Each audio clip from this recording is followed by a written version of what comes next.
চিকিৎসকরা। বিস্তারিত জানাবেন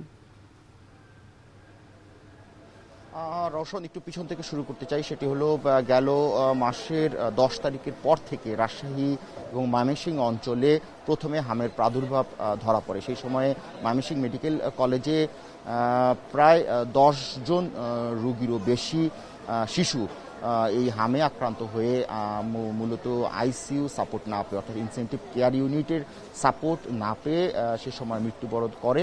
এরপরই মূলত নড়েচড়ে বসে স্বাস্থ্য অধিদপ্তর থেকে শুরু করে স্বাস্থ্য মন্ত্রণালয় ও অন্যান্য প্রশাসন।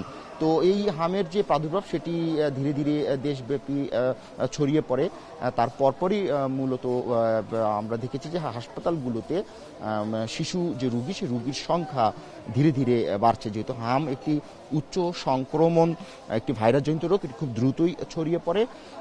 সে কারণে মূলত এই হাসপাতালগুলোতে এই গত মাসের 10 তারিখ থেকে এখন পর্যন্ত হাসপাতালগুলোতে শিশু রোগীর যে উপস্থিতি সেগুলো এখন পর্যন্ত বৃদ্ধি পাচ্ছে।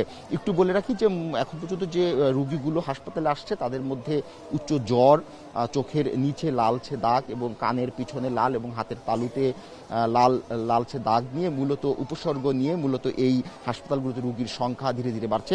আপনার দ্বিতীয় প্রশ্নের উত্তরটি এভাবে দেওয়া যায় যে এখন পর্যন্ত এই যে শিশু হাসপাতাল, এখানে দুটি ওয়ার্ডে মিলিয়ে মোট 44 জন রোগী এখন পর্যন্ত ভর্তি আছেন।